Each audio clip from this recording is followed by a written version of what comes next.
and nice devotee families that keep producing nice devotees. Thank you very kindly. Hare Krishna.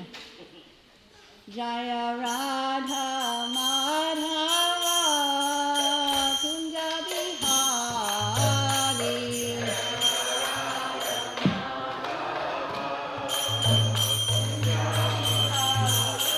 Jaya Radha Madhava Kunja Bihari.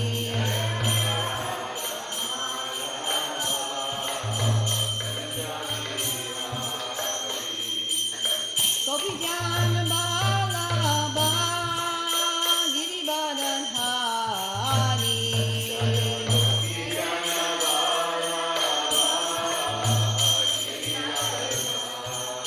Jaya Gopi Jana Balaba Giri Badadhari.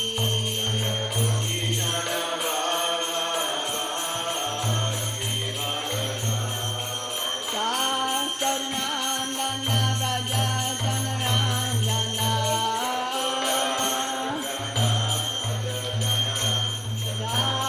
Sadanandana Braja Janaranjana.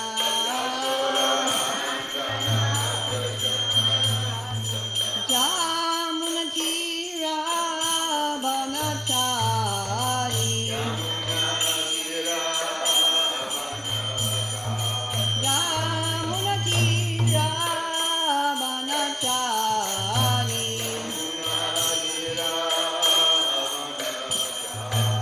Jaya Radha Madhava Kunja Bihari.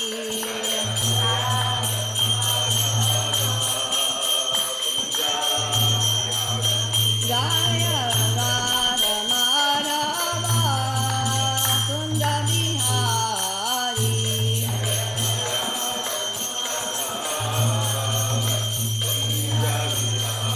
Jaya Radha Madhava Kunja Bihari.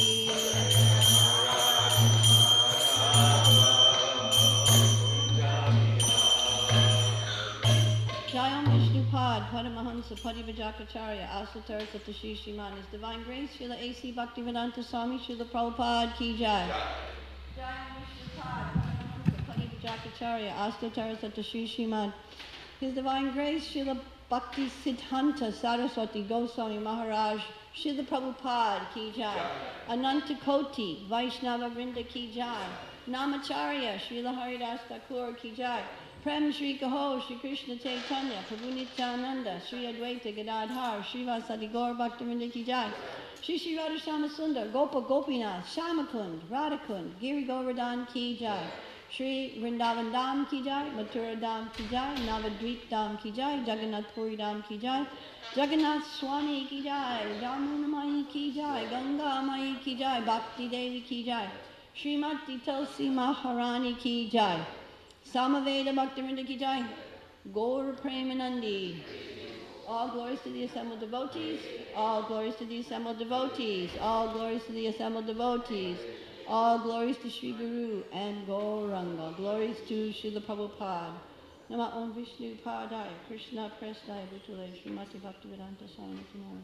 Namaste Saraswati Devi Gauravani Pacharani Vishesha Srinivadi Vasya Chati Satarani. Om Namo Bhagavate Vasudevaya. Om Namo Bhagavate Vasudevaya.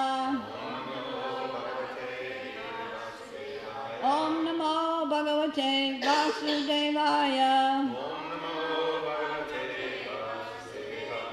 Narayanam Namaskritya Naram Chaiva Narottamam Devim Saraswatim Vyasam Tato Jayam Udirayat Nasta Prayeshu Abhadreshu Nityam Bhagavata Sevaya Bhagavati Tamashloke Bhaktir Bhavati Naistaki. Before reciting the Srimad Bhagavatam, which is our very means of conquest, one should first offer respectful obeisances unto Lord Narayan, unto Narayan Rishi, the supermost human being, unto Mother Saraswati, the goddess of learning, and Srila Vyasadeva, the author, and of course Srila Prabhupada, the translator and commentator, because we wouldn't understand anything without that. Hare Krishna. By regular attendance in classes on the Bhagavatam and by rendering service unto the pure devotees, all that is troublesome to the heart is almost completely destroyed. In loving service unto the personality of Godhead, who is praised with transcendental songs, is established as an irrevocable fact. Hare Krishna. Reading from Canto 2 today. We're in chapter 5, the cause of all causes. It's a really easy chapter, simple to understand, no problem at all for those transcendentally pure, highly advanced devotees. That being said, Hare Krishna.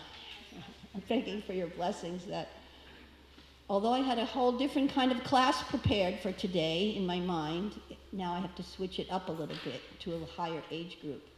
Okay, we're on text 34. Varsha Pugha Sahasrante.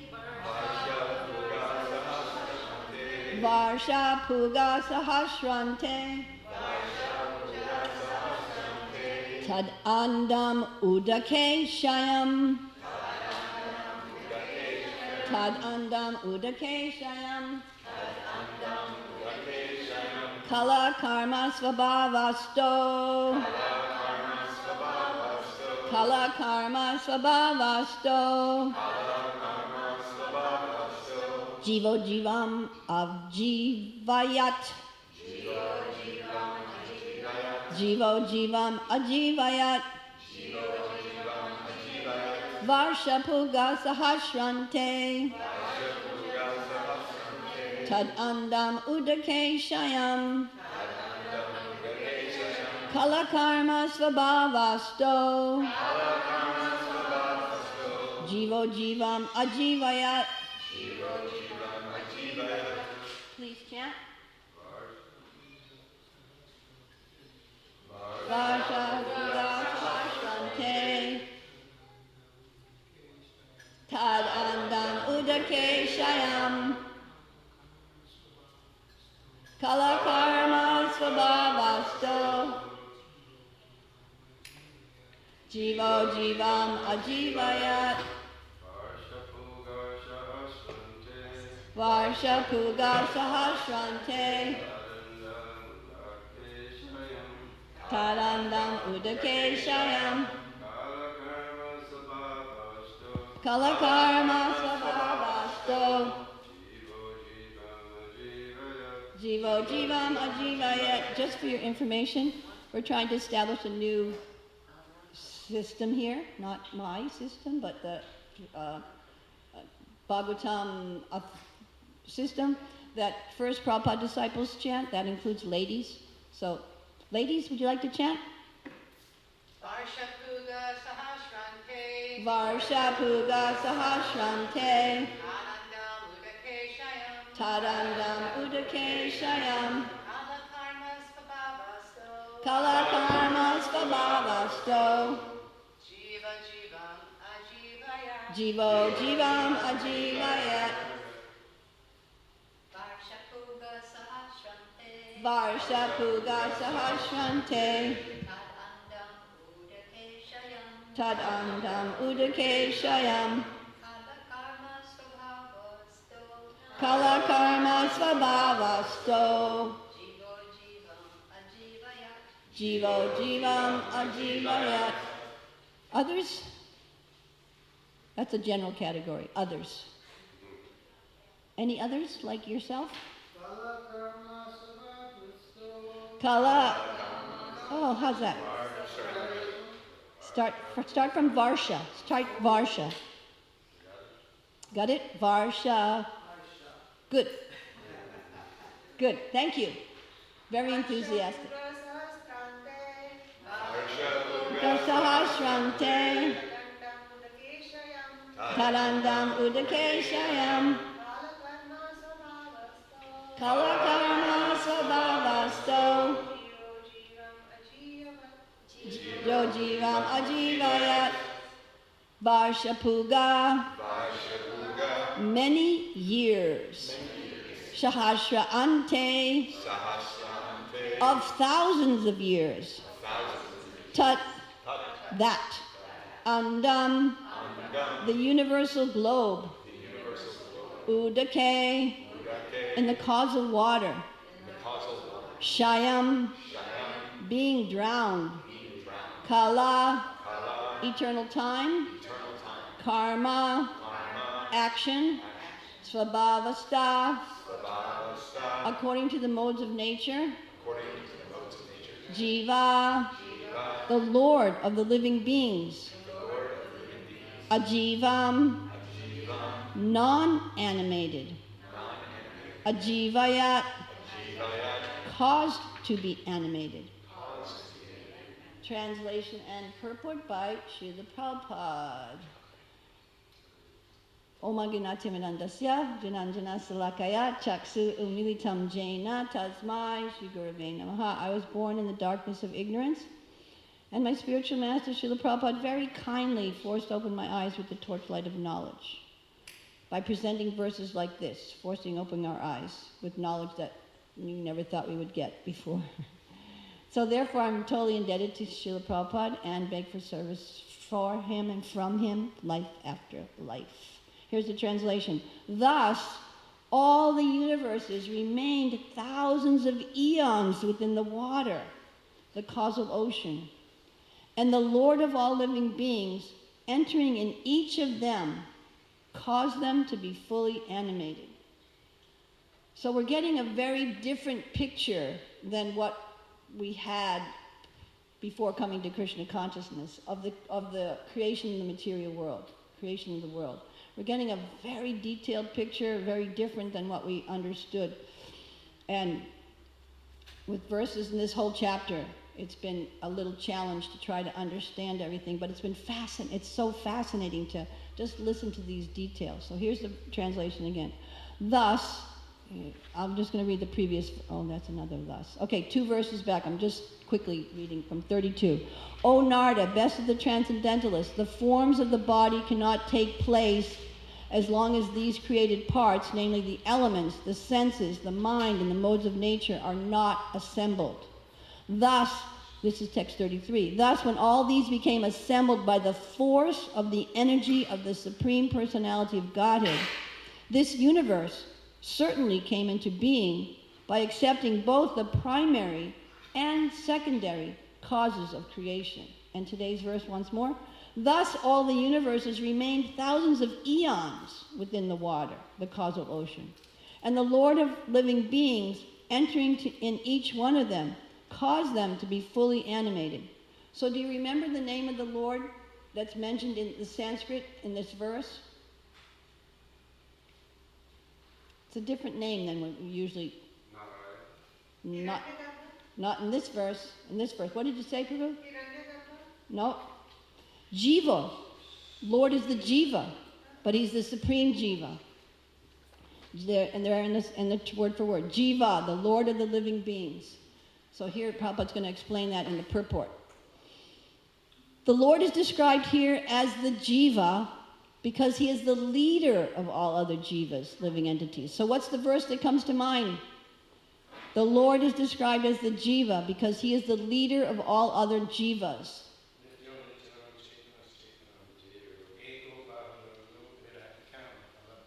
That's the one. Nityo Nityanam. Yes, that the Lord, he's the supreme, he's Nitya, he's eternal, he's the supreme eternal among all the other eternals. He's the supreme Jiva among all the other Jivas. He's the source. There's the source of all other Jivas. So continuing on in the purport. In the Vedas, he is described as the Nitya, the leader of all other Nityas. He's the leader because he's the provider. We have, by his arrangement, we are eternal also, but we are dependent. He's the supreme independent, and he's the one who's providing for all the other Nityas, all the other eternals. The Lord's relation with the living entities is like that of a father with the sons.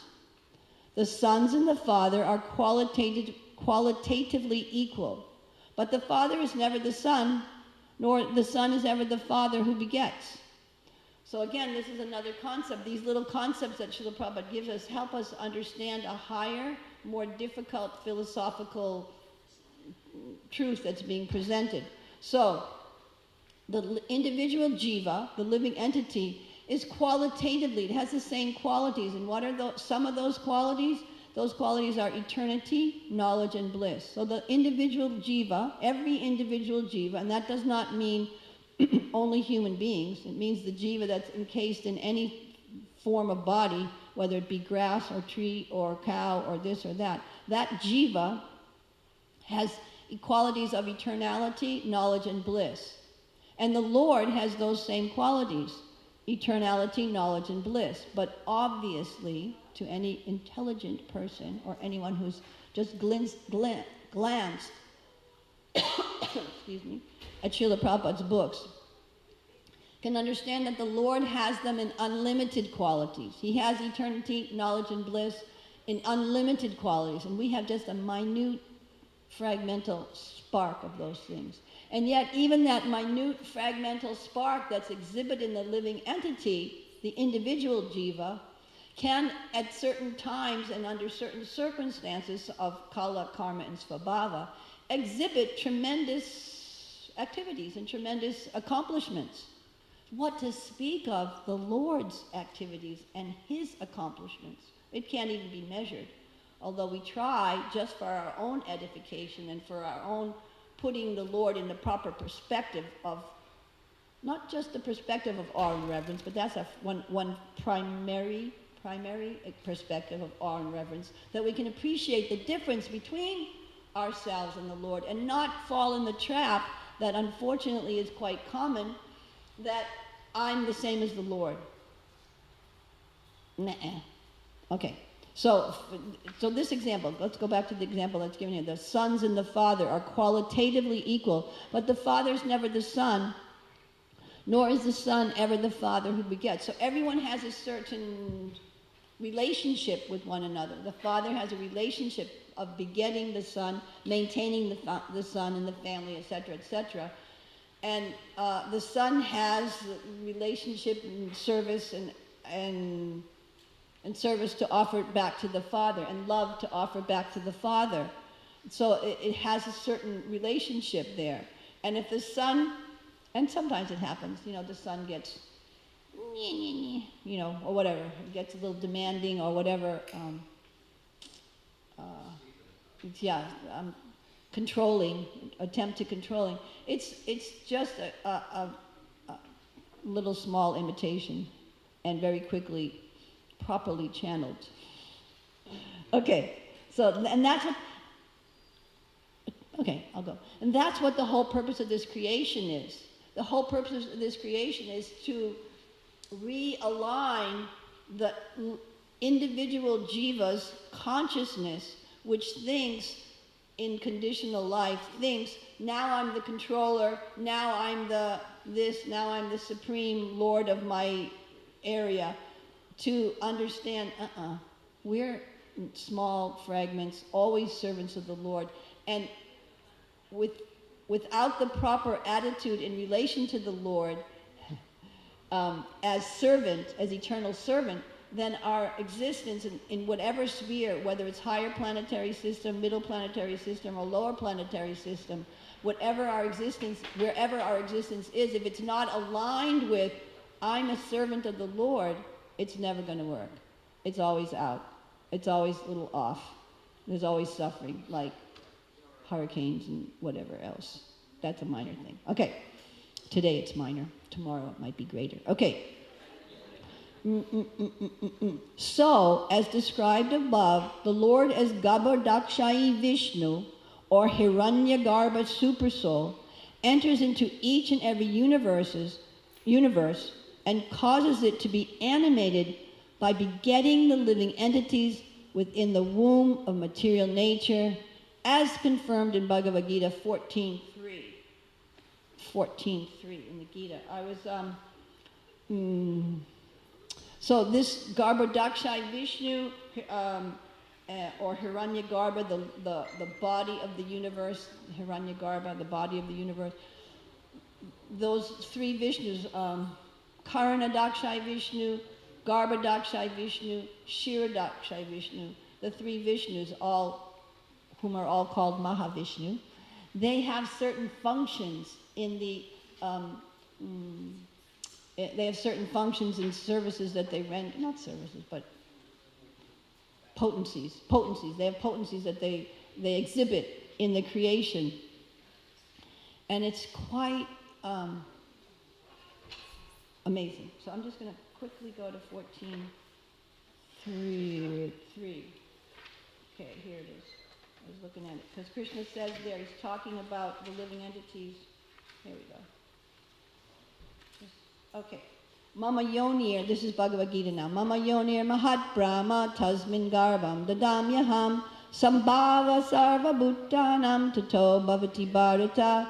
The total material substance called Brahman is the source of birth. And it is that Brahman that I impregnate, making possible the births of all living beings, O son of Bharat. So that process of the Lord impregnating material energy, that's also one huge subject matter, fascinating subject matter, but through the potency of his glance. It's not a material, it's not a mundane conception, but through the potency of his glance, living entities are impregnated into material nature. And they take birth according to kala, karma, and svabhava. By time, by the action, and by the modes of material nature, the living entities are influenced and take birth. Okay, continuing on. After each annihilation of the material creation, all the living entities are merged within the body of the Lord. And after creation, they are again impregnated within the material energy. So that is also another weighty sentence. Because when we read it in sequence like this, we think, oh yeah, the Lord glances on material energy, the living entities take birth, etc., and then at the end they're annihilated, they're merged into the, at the end of the universe, they're annihilated or merged into the body of the Lord, and then born out again. So it sounds like, oh yeah, this happens and that happens and this happens. But if we remember, and you already do remember, I know, the universe, this verse said, thus all the universes remained thousands of eons within the water of the causal ocean. And then the Lord, entering into each of them, caused them to be fully animated. Thousands of eons. So each process has a time factor, has a gestation period, has, while everything is mixed. It's not happening, minute by minute. Or I guess the proper perspective would be to look at it from the lens of eternal time. And everything takes place with that time factor. And it's amazing and a little bewildering too. Even like when you study karma, the effects of karma. One does an action, and there's certain subtleties that are resultant from that action, like Nectar of Devotion, Chapter 1. First chapter, 6 characteristics of pure devotional service. And the first characteristic of devotional service, which says it's the beginning of all auspiciousness, right? Is that the first one? Yeah. Okay, all auspicious. In there, Srila Prabhupada gives a little subheading of, or explanation of karma. How that one performs an action, and from that action there's immediately 2 reactions that result from that. Not just one, not just the physical or mental suffering or enjoyment that occurs, whether the action is pious or impious or acceptable or unacceptable according to the scriptures. But there's another reaction, a subtle reaction, which is the inclination to do that activity again. So all of these factors take time, and then they manifest, just like a seed. By putting a seed, the seed, you have this small seed or large seed or whatever, you have the seed in your hand, and compared to the product of the seed, it's very tiny and minuscule. Put it in the ground and it sits there for some time, right? And you might be thinking, did the bugs eat it? Did the worms eat it? Did the raccoon come and dig up the seed, or the bird, whatever? But then gradually, what's happening is a little root is going down and a little sprout is coming up. So it's a gradual process. And then it comes above the surface. Then you can see the beginning of the, well, it's not really the beginning, huh? Anyway, you can see the plant is starting to grow. So from this, like chestnuts, I just happen to be dealing with a lot of chestnuts lately. So take a chestnut, it's a fairly good sized seed. You know, and you take that seed and you put it in the ground, and in fact, most of the trees on our property over there have been planted by seed. So the seed sprouted, the tree started to grow, and years later, then the chestnuts bloom off of it. So it's at least 5 or 10 years before for a chestnut anyway, before you get the fruits of that tree. So years later. So similarly, back to karma. Sometimes there's a mix of karmic activities, and years later, we're getting the results in our life. Piety or impiety, or trouble or this, or happiness or that, or good things or bad things are happening. And it's hard and practically impossible to connect what's happening in our lives to activities that I've done. It's often very difficult. You know, and impossible to directly connect. I did this, therefore I'm sorry. But we can know through Scripture, through the description here, through the Scripture, that I did what I'm experiencing in my life now is because of things that I've done in the past. And therefore, Srila Prabhupada would always encourage us on a whole nother transcendental level. He would always encourage us, do the most you can in Krishna consciousness now. Because we're preparing our next life now. It's not that by my endeavors in this life, I'm going to be wealthy, rich, and happily married. That's already discerned. Oh, sorry, somebody fainted when I said that.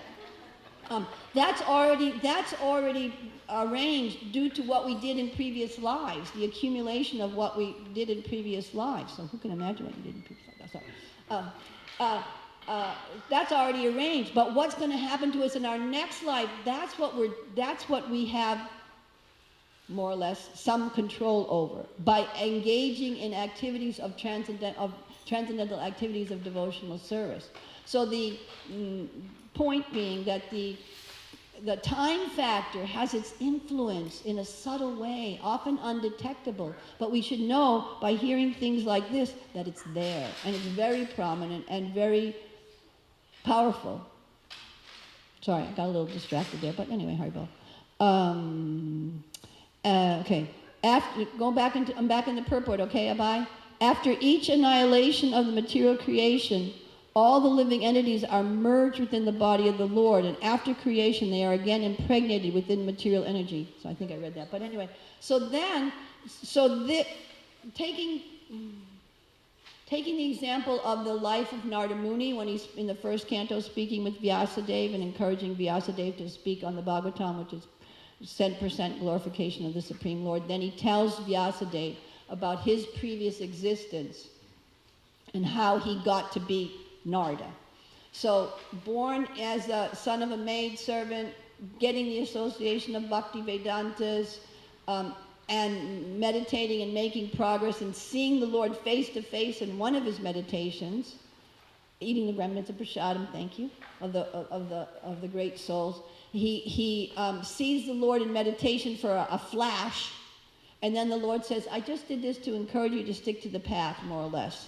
And we can see that Krishna's doing that also with us, encouraging us to stick to the path also, a small taste of the pleasure of devotional service. So, at the end of his exalted life, as the son of a maidservant, he leaves his body and he experiences, how's it described? Illumination, death and illumination simultaneously. He leaves his body and he experiences illumination. But, interestingly enough, if I've read it correctly, and if not, you can correct me, then he enters, then it's time for the universal devastation. And he enters, along with all the living entities, into the body of Mahavishnu. And guess what? He stays there for 4,300,000 years. That's a long time. You know, he stayed. So again, the time factor is there. We read it that lightning and illumination took place. He was the son of a maidservant, then he became Narada Muni, blah, blah, blah. But then, after he merges into the body of the Lord during the annihilation, when it's, as described here, when it's time for the living entities to come out, they come out, and what do? They remember. They just like going to sleep at night, and everything blanks out, hopefully. Then in the morning you wake up, okay, today's Wednesday, and I have to this, and I have to that, and I have to get packed soon because I'm leaving. So, you know, so many things you remember, even though you spent the whole night blanked out. I had that experience personally yesterday at my very own house when I had some guests visiting me, and one of the guests fell asleep during our conversation when I was talking to his mother. Abai fell asleep. And so he fell asleep, and we had an amazingly quiet conversation because we weren't interrupted by Mr. Abai. I'm reading it right from the purport, Abai. And then, at a certain point, he woke up and said, I'm hungry. I want to eat my lunch. Because he hadn't eaten his breakfast yet. So anyway, but it was, I just, as soon as he did that, I thought, wow, that's an example, a perfect example. He woke up, and he remembered where he was and what he was doing and who he was and how he was feeling, and then he just went on. And so that's what it's like for the living entity. Even their hundreds and millions of eons in an unformed shape, when they take their form, because we're eternal, there's still, because we're in material world, there's still residual karmic reactions that need to be worked out somehow or other. And they never get worked out. So worked out is a false conception. They don't get worked out. They have to be transcendentalized. They have to be burnt up. Working out never works out, because working out means continued action and reaction. Okay. Last couple of sentences. In material existence, therefore, here's another nice point. In the material existence, therefore, the material energy is seemingly the mother of the living entities, and the Lord is the Father.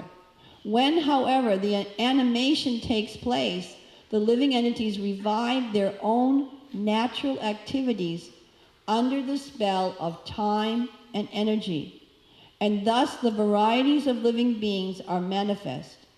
The Lord, therefore, is ultimately the cause of all animation in the material world. End of purport. I did it.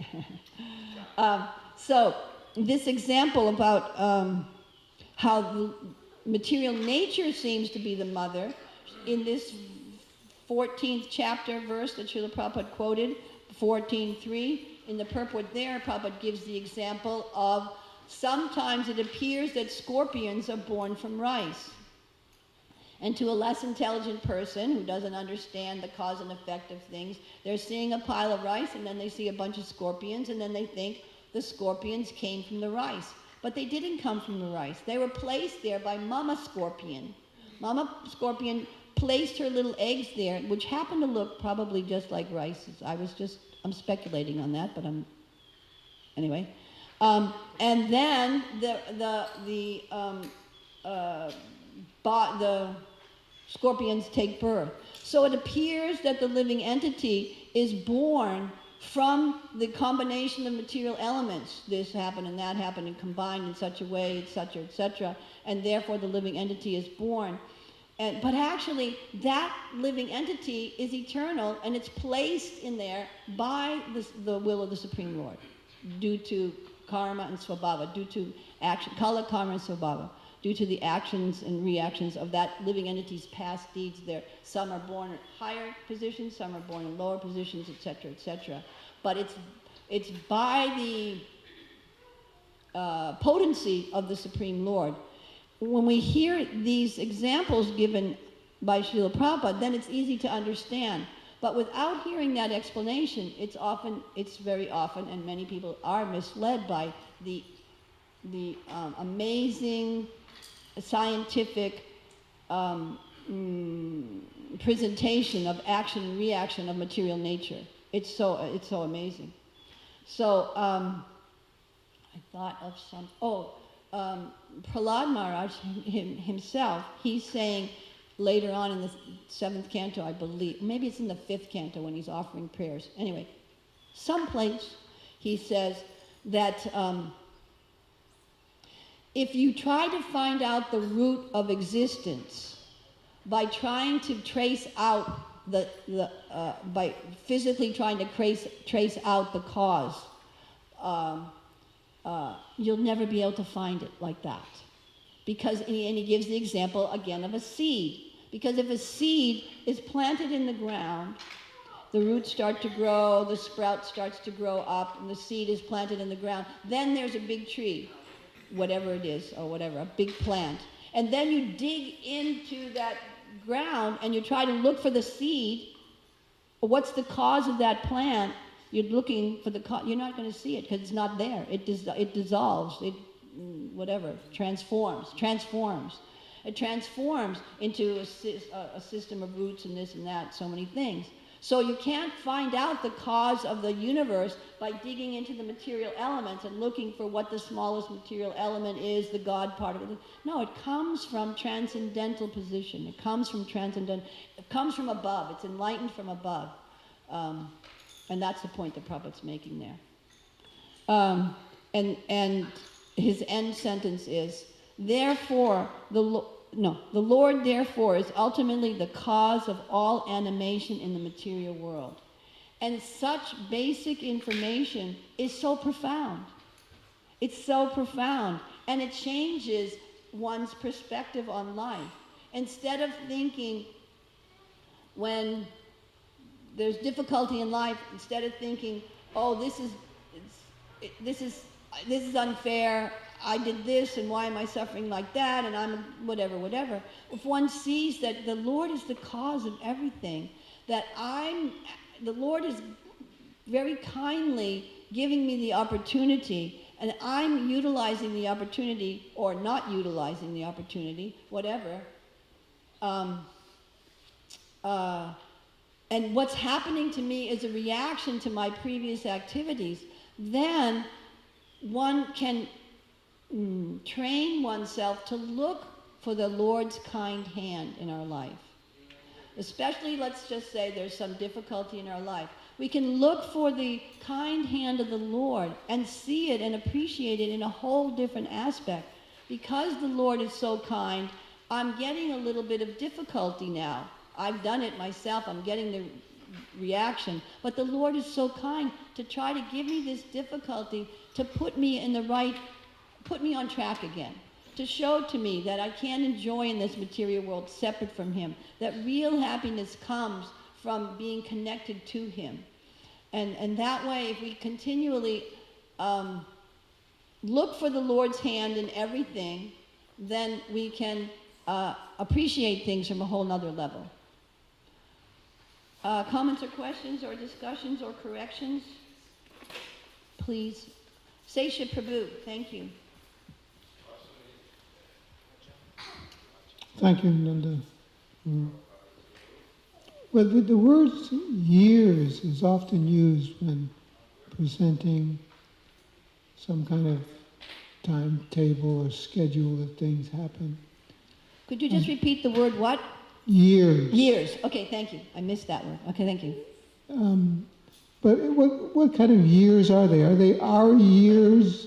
Or is it like eons? What does eons mean? I mean, is it a specific number or measurement? Or is it just meant to be, this happens according to its own schedule, and it takes a long time? That's a great question, thanks. Because it's one that comes up often and often confuses us. And as far as how, I was thinking, somebody could look up how long eons is, but as far as I understand, it's about 1 billion years. It's about 1 billion years. In other words, it's a long time. You know what I mean? There's not, I was thinking that there wouldn't be a specific calculation for how long eons is, but it gives you a conception of a huge amount of time. And then also we hear and also find confusing, there's human years, and then there's the years on the higher planetary system, which is a whole nother stretch of time. Then there's like Brahma's years, a whole nother stretch of time. So in general, Srila Prabhupada, sometimes he'll be specific and sometimes he'll give a general overview of years and time and passage of time. And he says that every living entity proportionately lives for 100 years. Whether it's 100 human years or 100 demigod years or 100 this year, they live for a certain amount of time. And in that amount of time, they are born, they grow, they reproduce, and they dwindle and they die. Whether it's, quote unquote, 5 days, or 5 years, or 500 years, or 500 eons. So I don't have a specific answer. That's a general answer. Do you have anything more scientific you'd like to present on that answer to that, or anyone? No. Oh, maybe one thing. Okay. Just an interesting thing. The Bhagavatam says. Hold on a second. Stop. Go. Eons later. You Hello. Can go. That was eons for an. So ant. it says that for the demigods they have 6 months. Their day is 6 months and their night is 6 months. And if you go above the Arctic Circle in the Earth, you will have 6 months of daylight and 6 months of night. So. Oh, anyway, that's why that one explorer found a tropical region above the Arctic Circle. I don't know what his name was, but anyway. Yes, Ragatmikaji. Oh, no. Were you, I just have a comment. Just make sure you take prasadam. See, if you take prasadam, who cares if it's eons or billions or zillions of years? Just take that prasadam. Once, it said. Narada Muni was given remnants once. Yeah. He took prasadam and he became Narada Muni. Yeah, and prasadam comes in different forms, too. The prasadam of the holy name, the prasadam of seeing the deities, that's prasad, mercy. The mercy of the Lord comes. Let's take advantage of it. Ragatmika Prabhu, thank you, Divyanka. Two little things. One, you had said It that... wouldn't be a class if you didn't have some little comment very Hare nice to say. Krishna. So thank you very kindly for that daily, thoughtful comments. Hare Yes, Krishna. go ahead. You had said that karma means not only getting the reaction of our action, of our activity, but we also get the inclination to perform it again. Is that equally applied to good karma and bad karma? Good activities and bad activities, or just the bad ones? Don't know. I think it's both. It's the Sanskrit word is kutas, the inclination to do it again, kutas. Mm-hmm. So there's, all the other names are blanking out right at this second, but thoughts? Okay. Sesha Prabhu, do you have, she was asking if that goes for, okay. Yeah. Well, okay. Check it out. Also, if the jivas are entering into the body of the Lord for such a long period of time, why don't they come out all purified? Instead of picking up where they just left off, after being in the body. Imagine if you were just there, in the deity altar, hugging the Lord all that time, or whatever. This is that's a great perspective, a great question from a great perspective. The reason goes back to the simple reason why the Lord gives the living entity free will. It's that He doesn't force us to love Him. And another thing I was thinking of when you were speaking or asking that was actually we're there now. There's nothing outside the Lord. The material world isn't the material world separated from the Lord. It's also in part of the Lord. There's only the Lord. But we just we have to adjust our vision to see that. There's only Krishna and His energies and His loving service. And everything else is just, non-existent, because now even this concept of eternality. We say, "Oh, I'm eternal. I'm eternal. You're a spirit soul, and you're not your body, Prabhu. You're eternal. We had lives before this." But when we think of it, we say it really. When we say it really fast and don't really consider it. It's practically impossible to meditate on what eternality means. Eternality. We can think because we're thinking linearly. I was born at this time, I'm going to leave at this, whatever, or this happened at this time, the storm is coming, and then it's going to be over, et cetera, et cetera, et cetera. You know, we think like that. There's a beginning, a middle, and an end. But Krishna says, guess what he says? Oh, God, I just remembered that. He's the beginning, the middle, and an end of everything. Anyway, okay, so, okay, eternal. It's, you know, that's why it seems like it's a really long time, 4 million years inside the body of the Lord. And that's just a breath. How many breaths does he have? You'd like to calculate that one. You know what I mean? That's because eternality is beyond our ability to grasp. But trying to meditate on it makes it, puts it in proportion. It's not such a long time in the eternal aspect, in the eternal purview of things. It's a breath. It's D to D. Yeah. Yeah. No, they're dormant. They're sleeping.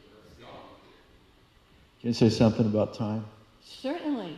I don't know if there's any time for that. Sorry, I think no because time. you guys brought it up. It's, okay. I mean, our experience of time, again, it's like really concrete. There's the clock. Yeah. You know, but like Nanda brought up, you know, the 6 months and this, and you brought up every living entity, the experiences of this, it's 100 years. You know, the insect for 2 minutes thinks it's, so it's a real, it's very relative. It's very murky what time actually is. It's not concrete, even in modern science, you know. So, you know, 4 billion years, once it's over, it's nothing. Yeah. You know, it's like it never happened practically, except for the impression of it. And like you said, that was, I mean, I thought that was, I have to say, I thought it was an amazing answer. Everything is Krishna, you know. The material energy, it's not like it's a big other. Yeah. It's just it facilitates the illusion that Krishna's not there because we don't want him to be there. Right. But he is. It's so the real problem is us, you know. Yeah. You know, we could be with Krishna 24/7, you know, Krishna's pastimes, and they see him as a king or adversary. Is this? You can see him any way you want. He's not going to force himself on you. Yeah. And he's, and simultaneously, he's totally self-sufficiently happy, and at the same time, he wants us back. Trivikram Prabhu. And thus the varieties of living beings are manifested. And this by itself is a really long subject, how all the living entities actually came into being. Yeah. And of course we have the scientific conception through evolution, you know. But you know, the scriptures explain how from Brahma came, you know, his 9 or 10 mind-born sons, and then Shatarupa and Swayambhuva Manu, and little by little everything came true. Then from Kashyapa and his family came all the varieties of species. Interesting, you know, it's a whole long subject. And somebody was the mother of all the snakes. Anyway, Hare Krishna. Ragatmika has another thing to say, so Ragatmika. And then and Madhumati, then we'll wind it up, because we're out of time. First, well, okay. Madhu? I was thinking when you're describing about Narad Muni entering into the body for, you know, billions, eons, or whatever. Just the thought about time, you know, and I was thinking, God, it seems everything's so long, or when we go back to Godhead, or what, you know. I was thinking, wow, the thing is that, idea is that we are actually present in what we're doing and be absorbed in our service, forget about time, just be absorbed in, because otherwise it's so bewildering and just thinking about time. And who was the great Acharya who wrote a nice little thing about that? Not so long back. Pictures of. Yeah, Bhaktivinoda Thakur.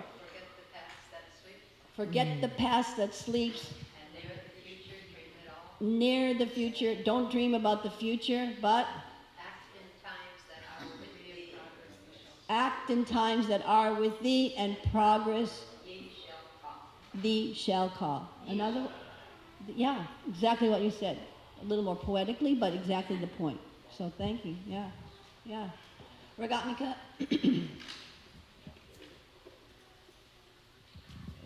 Thank you for adapting your class for us, but where will we hear the class that you were prepared for the It's children? gone. Nope. I'm gone. Nope, next week. Ram Govinda, I believe, is giving class. But anyway, it's all about chestnuts, so it's better. Manmohini? No, it's just going to focus on the chestnut example. I was going to say, I'm bringing in a whole forest. And then I just had the chestnuts. Okay, anyway. Can I share a poem that I wrote that reminds me of what we're discussing? Sure.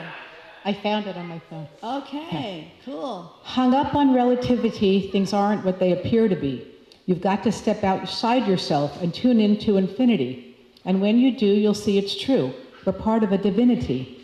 Eternal, ever-existing, free. Keep going, man, there's more to see. Just persevere and break on through. Escape from all you think and do. Once past this world illusory, the truth stands smiling patiently. Beyond the layers, I and mine, inside God's realm of all divine, is bliss that never ends or wanes, no cares or worries, fears or pains.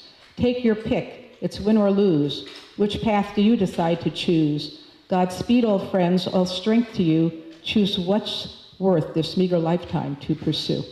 Hari Bol. Jai. Thank you for sharing that. Jai, Srila Prabhupada Ki Jai. Thank you for your kind attention. All glories to Srila Prabhupada. Hari Bol.